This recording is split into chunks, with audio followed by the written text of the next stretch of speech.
Oh, that's great product. Really good stuff. And I'm addicted. As you too, we all addicts. The stuff is called C12, H22O11, or sugar. And this is what I'm going to talk about today at In Good Shape. The world is packed with sweet stuff.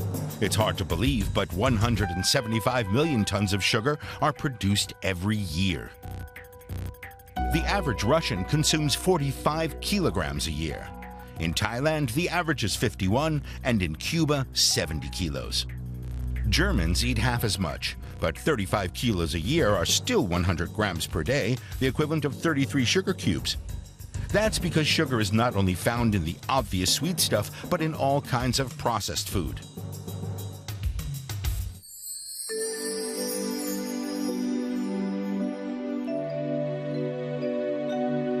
The World Health Organization says too much sugar makes you sick. It recommends a maximum of 24 grams per day for the average adult. That would be one slice of bread with Nutella, or part of a chocolate bar, or maybe a small fruit smoothie. But who can actually stick to such guidelines? For many, it would be really hard. What about your day? Do you start breakfast with an orange juice? That's 8 cubes of sugar. And add in yogurt. That's 7 cubes.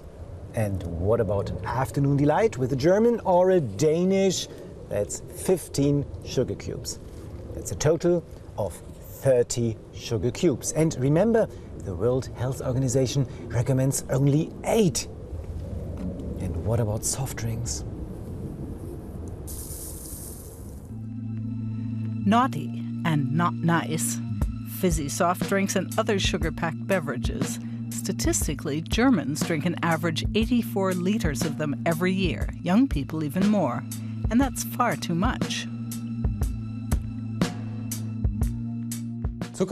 Sugary drinks are the worst of all nutritional evils. You don't feel full afterwards, so you drink huge amounts of them. And that often sets off a craving for more sugar. As Dieter Ruxer knows all too well. Until 2 years ago, he mostly ate snacks and fast food and drank several liters of sugary iced tea and sodas every day. Then blood tests showed that he'd developed type 2 diabetes. He immediately changed his lifestyle. I cut out all the sugary drinks when I realized they contain a huge amount of sugar. Normally 10 grams per 100 milliliters. Cutting out the sugary drinks helped to lower my insulin level and my weight. That alone lowered his sugar intake by 150 grams a day. Since the diagnosis, he's lost 20 kilos and no longer needs insulin injections. Why should we eat all less sugar, and how harmful is sugar, and how should I enjoy food without any sugar? Those are questions that move me, and I will talk about this with my expert today, Dr. Andreas Pfeiffer, here at the German Institute of Human Nutrition. Hi. And I brought you something very tasty, some chocolate bits. You enjoy them? Yes, I do like them, yes. Thank you. Take them, yes. I guess that you wouldn't take them, but why are we all craving for sugar? I think there are two components. One is we do learn to love sugar as children because we get them if we behave well, and parents use it as a bonbon, as something good for the kids. The other component is that we really have sensory pathways which link sugar to the release of dopamine in the brain, which is a rewarding system. So we do get some well-feeling, some reward if we eat sweet. But how can something so tasty be so bad for us? Well, the glucose moiety, the fructose and glucose composes the sugar, actually is the fuel we use in the cells as energy source. So it's not by itself bad. We actually make it ourselves in the liver. But if we overconsume it, it poses a problem, and we call it empty calories. It doesn't contain any other additional positive minerals or fiber components which are in fruits or in other foods. So if we eat too much of that, we just get the fuel and we have the problem of getting fat, of obesity with too much sugar. So it's all about weight gain? It's a very central component of over-consuming sugar. For years we've been told that fat is the problem in our nutrition, that it makes us fat and that it's not good for our arteries. So now our enemy is sugar. Sugar is not bad as long as you're healthy, as long as you're active and you don't overconsume it and you don't get fat, then it won't do much harm. When I think about my kids, they love those kind of sodas and they are full of sugar. They're more like hidden sugars because you don't easily recognize. There's a lot of sugar in it. But how can I educate my kids to stay away from them?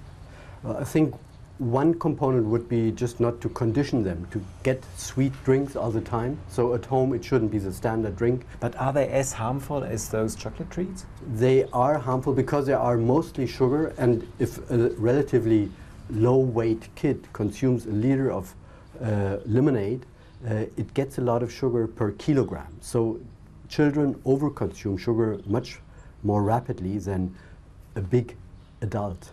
Even politicians or entire countries have become aware of the sweet danger of sugar, and now some countries are trying to introduce a sugar tax, like Mexico or France or Britain.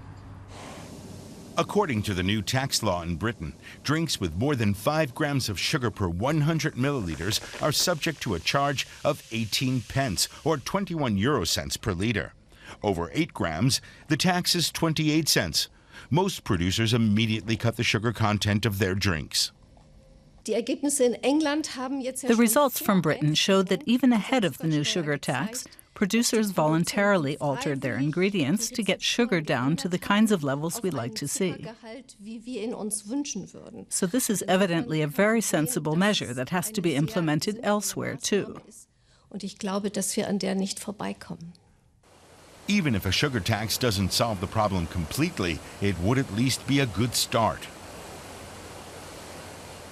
Fanta lowered its sugar content for the British market down to 4.6 grams per 100 milliliters. In Germany, Fanta still contains 10.1 grams. The sugar tax in Britain is an important first step, but further action is needed, such as making vegetables and other healthy foods tax-exempt. A Hamburg University study came to the same conclusion. It says low taxes on healthy foods combined with high taxes on sugary drinks and other unhealthy items could cut German obesity levels by 10%. And around the world, a growing number of countries are now considering levying a special tax to help counter the problem of excessive sugar consumption. Dr. Pfeiffer, what's your take on the sugar tax? I think it shows a positive development. If you look at countries like Great Britain, you can see that the companies reacted very rapidly to it. So they reduced sugar by almost 50%, so from 10 to 5 grams of sugar. They added sweeteners to compensate artificial sweetness for the sweetness. So the amount of sugar has been reduced, and most companies reacted to that. Just to avoid the additional cost. Is sugar only a problem for people who are obese? If you are slim and healthy and active, and if you eat healthy food with varied food with all the different components, then some sugar wouldn't cause any problems. If you have this type of food pattern with ready-made food where you just eat chips and ready-made stuff, no fruits, no vegetables, then eating sugar will give some deficiency of micronutrients, and so then sugar is negative. Sugar has an additional problem to making people obese. It can turn your liver into a fatty liver. But how does this work? Well, this is one of the two components in sugar, glucose and fructose. Fructose has to be taken up by the liver and is processed by the liver. And the liver can make fat out of it, or glucose actually. So the fructose contributes a lot to liver fat, and the glucose additionally supports the formation of liver fat. There's not only sugar in those kind of foods where we can actively see it, like in sugar, for instance, or in chocolate. It's also hidden in some kind of food. Take tomato ketchup, for instance. If you take 1 tablespoon of tomato ketchup, it contains 1 teaspoon of sugar. Or take some cereals, there's added sugar in it. Or here, at the German liverwurst. Yeah, it's the worst thing you can do to your liver because there's sugar in it. But as a consumer, how can you avoid it? Well, I think it is difficult. The companies make it because we prefer the food which has the sweet component in it, even if it is salty. If possible, we should try to find a food label and see how much sugar is in it, and then perhaps consider if you really want to buy it. So you should stay to healthy foods, but even there, if you take fruits, for instance, there's sugar in it. I looked it up. In 1 apple, 100 grams of apple contain 11 grams of sugar. Or take some grapes, 15 grams, or bananas, 20 grams. So there's a lot of fruit sugar in it. Is it as dangerous as normal sugar? In fruits, it's the same sugar, of course, but one thing is if you eat a fruit, you have to chew it. So it takes a lot longer to eat a whole apple than to drink a glass of apple juice. And the apple juice will be only the sugar and not contain all the fibers and the healthy components which are in fruits. So fruits are certainly more healthy. I think if you eat the whole fruit, it's not a real problem, and you shouldn't eat too much. We recommend something like about 300 grams per day. So large amounts of fruits are not that good because of the sugar in it. But moderate amounts are part of a healthy diet and should be consumed. When you're a consumer in a supermarket and you take a look at all the ingredients of some product, you can't even spot sugar right away because sugar comes in different names, like isoglucose, which is a kind of cool name, but it's harmful to your health. Surely the best kind of sugar is fruit sugar, fructose. I think fructose is the best. Fructose is best. Fructose, definitely. In fact, fructose is relatively unhealthy. Unlike glucose, for example, we don't store it in our muscles. The fructose molecules absorbed via the small intestine end up in the liver, where they're turned into fat. The more fructose you consume, the faster your liver accumulates fatty tissue. And a growing number of foods are being made with a high fructose mixture of glucose and fructose, known as isoglucose or high fructose corn syrup. It's made by treating maize waste products with certain enzymes to produce sugar syrup. Isoglucose is cheap and practical, and the food industry loves it. In the US, corn syrup has been used for decades in beverages, candy, and a myriad of other processed foods. And it's been blamed for rising rates of obesity and diabetes. The big problem is that isoglucose is cheaper to produce than your standard sucrose. And according to all forecasts, isoglucose will be used increasingly in processed foods. That means that our sugar intake through our food is likely to rise, and that is a big problem. Identifying isoglucose in your food isn't easy. In many cases, it's labeled in small print as corn syrup or fructose glucose syrup, which can be up to 90% fructose. So it's best to read the ingredients carefully and to eat as little processed food as possible to avoid falling into the sugar trap. You want a chocolate? I could eat 1.5 million of these. My mom always said, life's like a box of chocolates. You never know what you get. And it's essentially the same with the isoglucose. So what do you think of the isoglucose problem? I think the major problem is that isoglucose is very cheap. And so you can produce very cheap drinks and get the 2-liter bottle for almost nothing. And this will lead to overconsumption. But as a consumer, you should avoid it. I think generally you should avoid both types of sugar, yes. So which food label ingredients should you avoid? I think you should look for any type of sugar which is listed, which may be isoglucose or fructose or natural fruit sugar or other types of glucose. But it can be quite complicated to know what is really meant by the name of the sugar. We received a lot of questions, like from Henry C. Tuttle from Australia. He wants to know, is brown sugar healthier? No, brown sugar is the same as white sugar, it's just less discolored. So there's nothing healthy about brown sugar. No health benefits from the brown one? No. Okay. Wu Huang Kwan from Thailand wants to know, does sugar damage our intestinal microbiota or our gut flora? Yeah, well, microbiota live from what we do not take up, so from fibers mainly, and things which are not resorbed in the upper intestine. So sugar is very rapidly taken up and it will not feed the microbiota.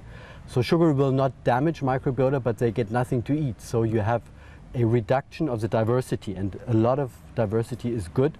So sugar is not directly damaging, but it's not favorable. Okay.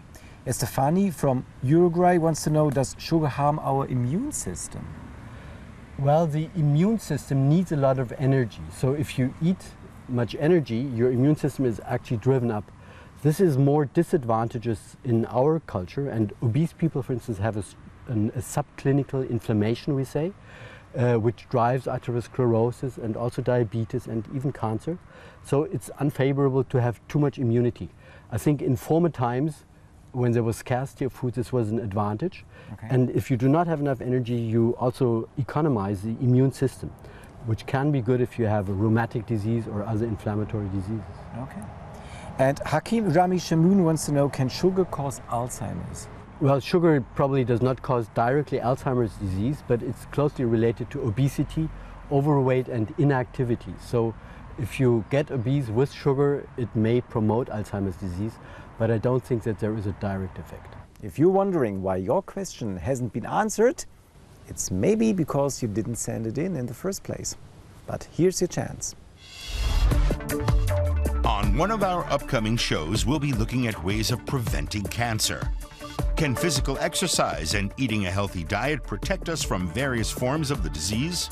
If you have questions, write to us at ingoodshape@dw.com and write cancer prevention in the subject line. We're looking forward to hearing from you.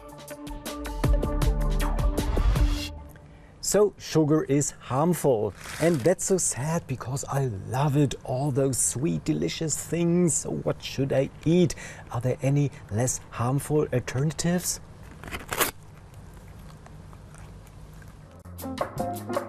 We don't have to do completely without sweet treats. There are plenty of natural alternatives to sugar, but not what's marketed as brown sugar, as is commonly thought. It's merely caramelized with malt and is not at all healthier. Treacle is a different story. It may not have any vitamins, but it does contain minerals and has a rather special aroma. Naturally brown raw cane sugar is the result of very gentle processing, which also preserves minerals. With honey, excessive heating damages its nutritional benefits. Agave concentrate contains a lot of fructose. Maple syrup isn't as sweet, but does contain minerals and nutrients. The new star among the sugar alternatives is coconut blossom syrup. Another option is syrup won from rice using artificial enzymes. And finally, another alternative to refined sugar is stevia in either powdered or liquid form. Life can be oh so sweet, even without sugar. Can we live without sugar? And is it good for us? And how fast does our body react? A daring couple tried it out in our next report. Borges and Ulrich Arndt can polish off a box of chocolates in one go.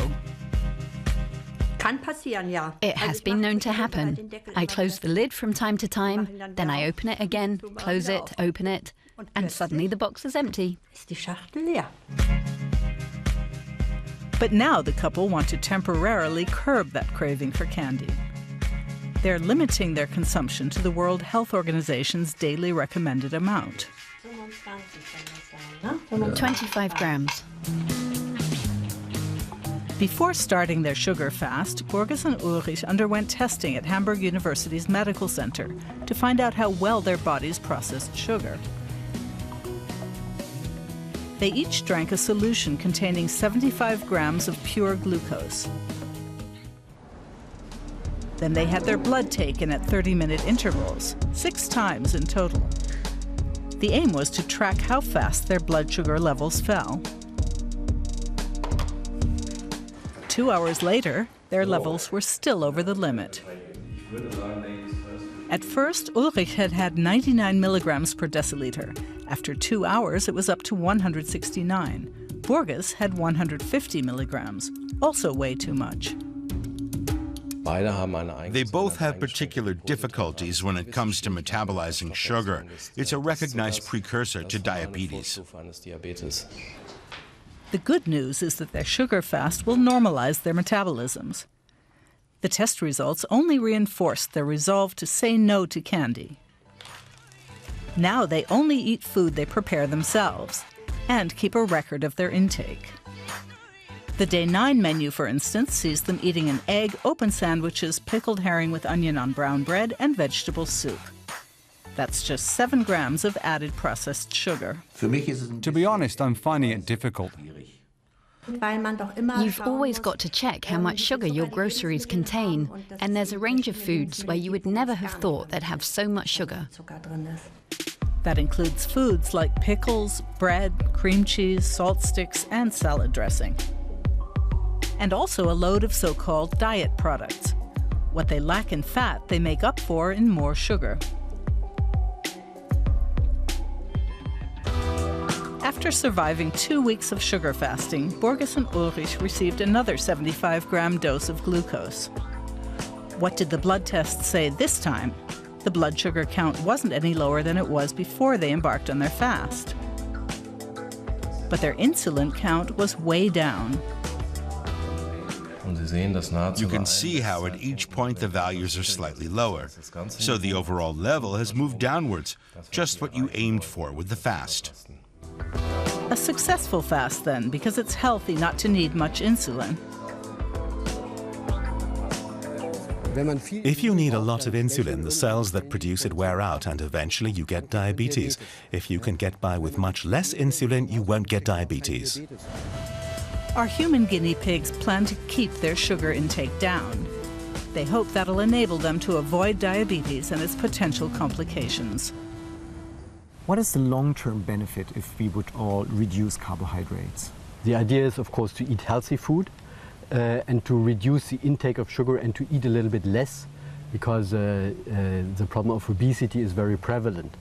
So the recommendation would be to leave away sugar and to really enjoy the taste of vegetables and of plant food mainly, but also of proteins in meat and fish. But isn't there the risk that when I reduce sugar that I would stick to more salty snacks or fatty snacks? Well, it could be your choice, but this is what one should learn. If one is conscious to reduce sugar, one should also be conscious to do good food choices and to look for good fats and healthy food.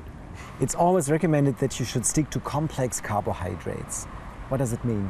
Nowadays we more use the characterization of high or low glycemic index carbohydrates, and low glycemic index carbohydrates, which are taken up slowly, are usually more favorable because they get further down into the gut and they release hormones which are more for having eaten too much, so they stop appetite, they reduce food intake and are generally more healthy and usually also have more fibers.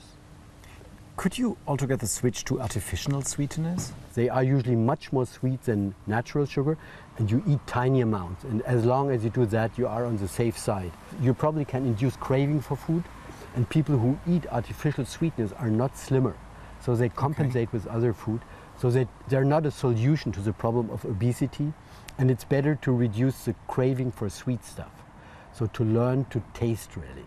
But how can you actually reduce the amount of sugar in a daily life basis? You have to do it with your brain and your ration. So you have to think what you eat, and you have to look how much sugar is in the product, so try to find that out, and then consciously reduce intentionally the intake of free sugars.